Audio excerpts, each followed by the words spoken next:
bow my knees to the Father of our Lord Jesus Christ, of whom all paternity in heaven and earth is named, in the name of the Father, and the Son, and the Holy Ghost.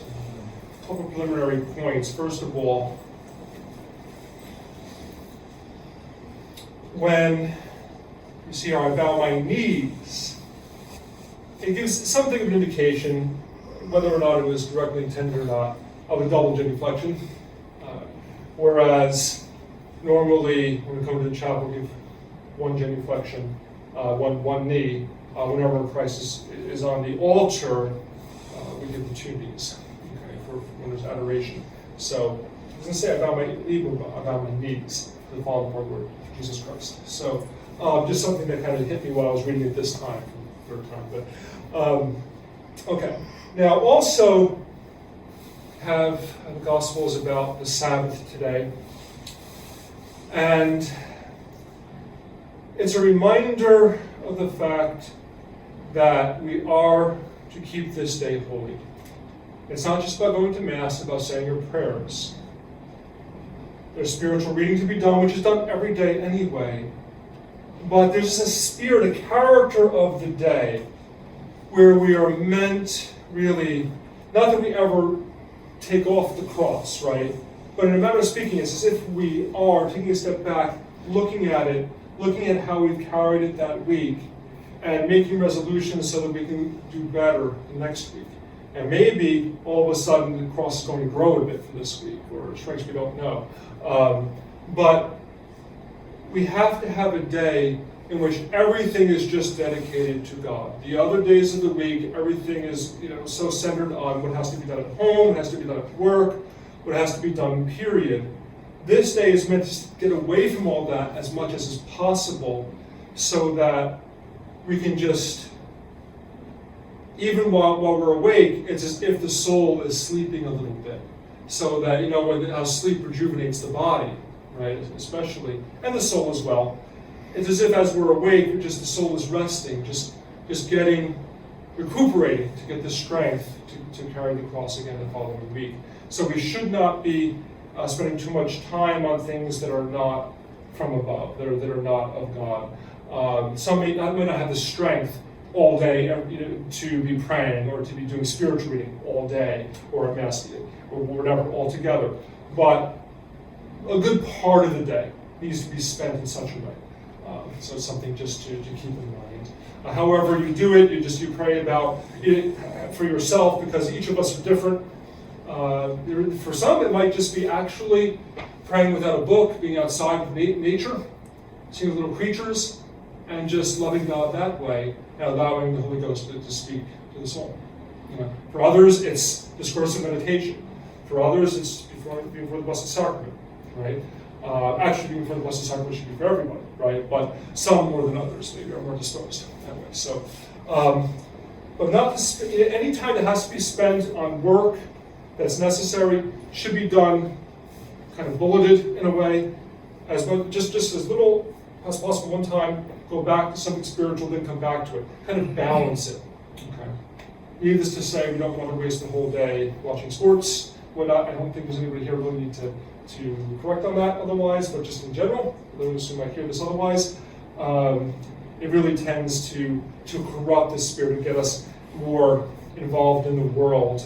And even when we're not thinking about it, it perfuses us. So it permeates. It's the air we breathe, and it's something we have to be very careful of.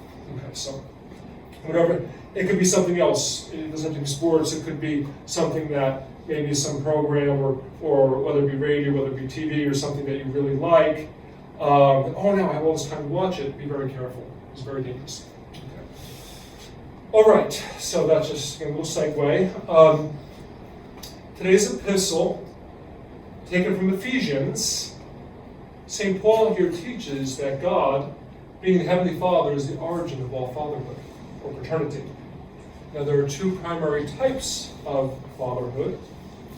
One temporal and the other spiritual. The spiritual one we're looking at, right? The temporal one are the fathers of families. In addition, the state, when lawfully and justly exercising its legitimate authority, derives a certain paternity from God, the Father, and the rights and the duties of the state actually are covered in moral theology under the fourth commandment. So there is that. The state has some kind of, in a way, paternity or authority given by God to rule. But today we want to focus especially upon the temporal fatherhood. And we know the spiritual and temporal fatherhood are not the same, and yet it's interesting because the headings, or the categories that say what the priest is and what the father is are very similar in terms of what his roles are. Now, for a priest, he is a father. He is, you call him father, right? He has authority in that way. He's a ruler or a judge. He's a ruler in the sense that from God he has an authority that is from above. Okay, it's sacred authority, not as much as a bishop has, but the priesthood, there is an authority that is invested in him to govern the faithful.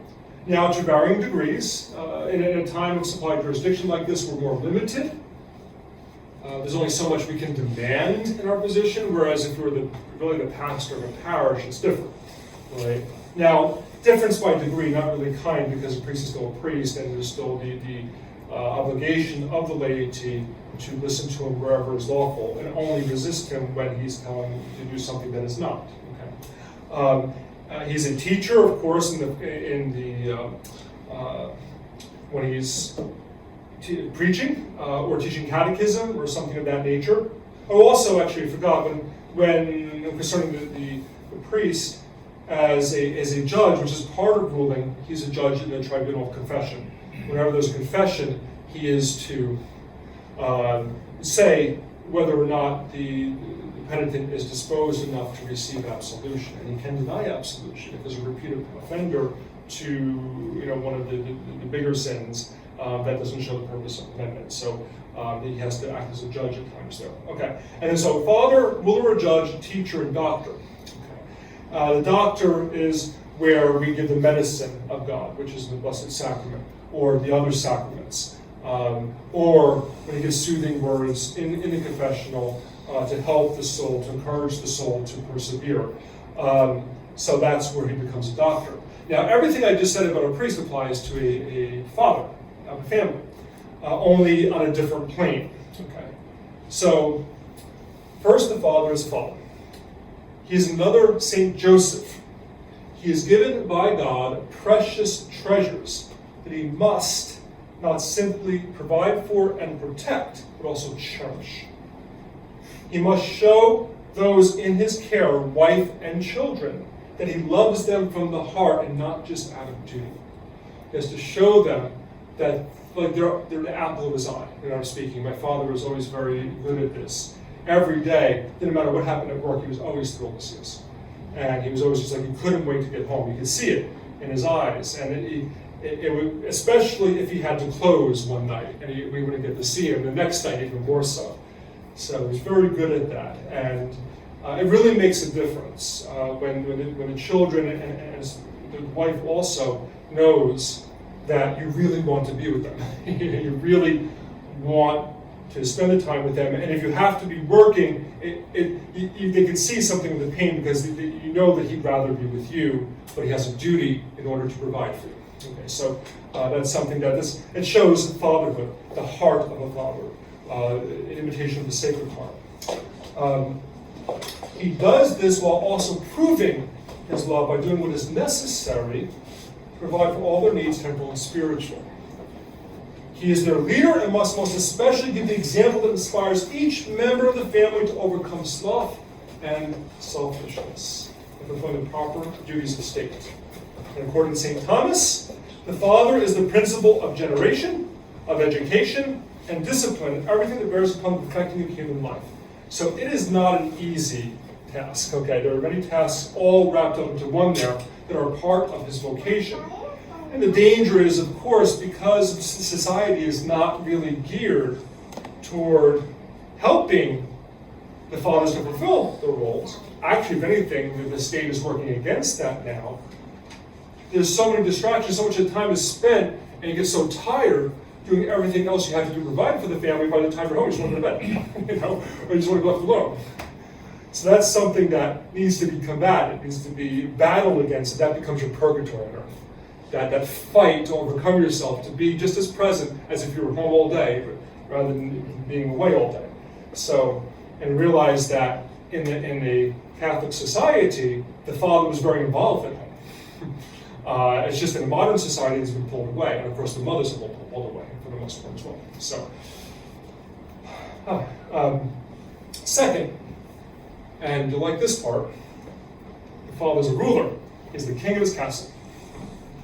So much so that even should the Pope, let's just not say Francis, okay? Let's say, for instance, whether it's Francis or Benedict, or just for instance, St. Pius X, okay? And he was invited to the home. He was alive, and he was in the house. The father does not give up his place at the table. He is the head of the household. He stays there. He does not take a lower place. If the Pope should go into the place of the father, of course the father probably wouldn't want to upset the Pope too much if he was there, but actually he would have the right to say, with all due respect, Your Holiness, I'll genuflect before you now. Now would you move to this place here? So, the father is the king. Okay, in a way, he is the ruler, and at the same time, true paternity and leadership recognizes and applies appropriately the spirit of the law as Christ the Lord did in the gospel today.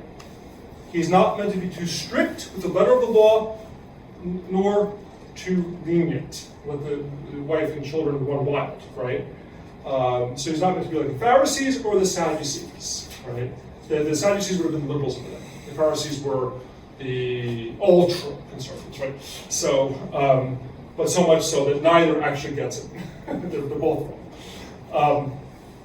Proficiency in this art of proper application of the law is one of the most effective ways to keep the children on board with the program.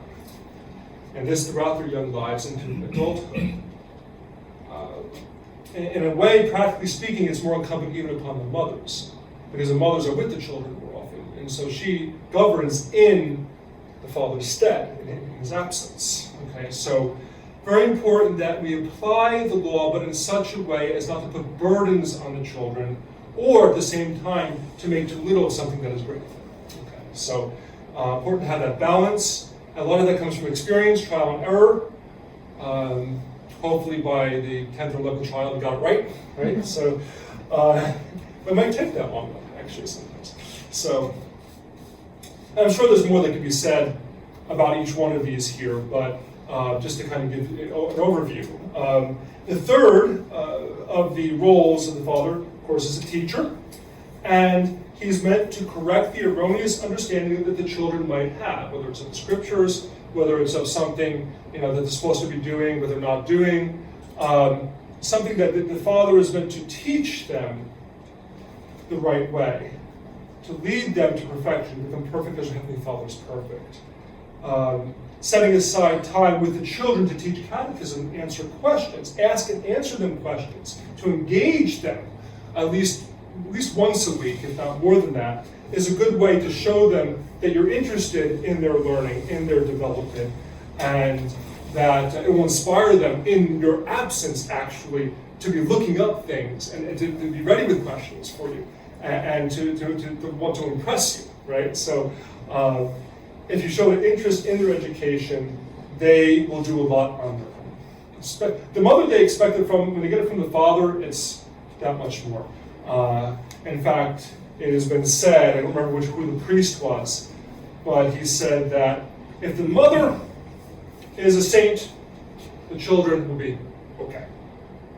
If the father is a saint, the children will be saints. Because they expect it from the mother, because the women tend to be more religious by nature. When they see in the father, it's just even if the mother's not what she should be, the father, because of his role, his authority, his power in itself, draws them to Christ more readily, more easily, in a way, than maybe the mother, especially if the mother is trying to do the work of the mother and the father. Puts too much of a strain on her, she can't be what she is meant to be. Okay, so now, if I didn't say, of course, when it comes to education, the father does have ultimately the final say, yet, while he is the head of the family and procreation education of the children is not just his right, it's also the right of the couple, both the parents. Because in fact, it's right in Costi Connubii and other documents that say that the procreation and education of children is the duty of the parents. That's why when you read in the moral theology texts, when you have a teacher who's taking the place of the parents, they are called loco parentis and not loco paterni. Okay, so not taking the place of the father, but taking the place of the parents. So it's important that there be communication between the parents, hopefully before they're married, right? And then sometimes, though, ideas change once you're married. That happens all the time, right? And then you have to work it out together. He has the ultimate say, but at the same time, he needs to be humble enough to recognize that he may be wrong, okay? And it's up to the wife at times, sometimes to point that out to him, which brings up a point in general that oftentimes if the father is not what he's supposed to be, the mother and the children may use it as an excuse to, kind of get away with things, or be lazy, or hold it against him, have a grudge against him, and then maybe just kind of lose their way. But in fact, what's supposed to happen is when the husband and father is not doing what he's supposed to be doing, it is actually the duty, especially of the wife, and then maybe some of the older children to say, Dad, it's otherwise not my place, but could you help me with this? Or there's something I'm recognizing here. And it's up to the father to say, oh, thank you. Because just like St. Thomas says for the Pope, we have to warn the Pope if he's in error, because he's the greatest danger of going to hell. So it is with the family, with the father. The father has the greatest responsibility. If it's one of those things that Father Smith would say, everybody's saved or everybody's damned in the family. He didn't use that as an absolute. But he said that, generally speaking, you'll have where it's all or it's none. Again, in general, because you definitely will have exceptions to this, but so everybody has to kind of help each other to stay in their proper roles. And it works vice versa also. If the father sees something that the mother is not doing right, he has the right to correct her and she must accept it. Otherwise she sins. So it's in a way the same, only from different perspectives. Right? Okay. Now, the father, if he is not approving himself, approves no one. Finally, the father is a doctor inasmuch as he, in the exercise of his ministry, his authority, it'd be my ministry, applies a cure for the failings and the sins of the family. This is meant to be medicinal more than it is expiatory. You know how the church has the worst punishment is that of excommunication. But even that worst punishment is not simply meant to be a punishment as much as to be a medicine to bring them back, because the church wants all to be saved and to make it to heaven, right? So when the father punishes, and sometimes he must, if he doesn't, he could be lost, right? So actually, in a way, it's better to be too severe than not severe enough. If you're too severe, you get to purgatory. If you're not severe enough, maybe you go to hell, right? So you want, even if you have to come back a little bit from doing too much, it's better than to have to come up to the bar, right? So, okay. So apply a medicine for each of the faults of the wife and children. It is an art that it takes time to learn. And much of it is by experience, some of it is also by prayer, by study of the lives of the saints. When you have time, maybe look at some of the saints like Saint Therese's father, and how actually he punished his daughter Therese by just giving a little word of how disappointed he was that she was still being so childish and wanting what was in the stocking, right? Remember from Story of the Soul. And of course that healed Saint Therese of her timidity in a way, because at that point She overcame. She would have been, she was about to be crushed by even that little rebuke of her father, but she overcame it. And she immediately went and opened the gift with all of her vigor and might. And the father really liked that, Mr. Martin. He really loved that. And actually, he had applied in that little punishment there. He was not meaning to be angry with her, but simply to give her something to think about, and she overcame herself. And from that point forward, she didn't care about the gifts anyway. But that one moment she did, so it was good, and a good one. So, and so the very different children are very different. And actually, I will say, people think that the priest's job is so difficult. I would rather be a priest than a father of family. Okay, because even though I have more responsibility, the things I'm responsible for, even though they're of greater gravity, a lot of the particulars of day out life, I don't have to deal with as much, and so I don't envy you, and the mothers too. You have a very, very difficult task, but one that will be a greater reward if you succeed. Okay. So, now, with regard to the father being a doctor, he also has to take his own medicine. He must apply remedies to himself first and foremost, and receive the same from his spiritual father. Otherwise, he will not be able to give what he does not have. Be like the blind leading the blind, both fall into the pit.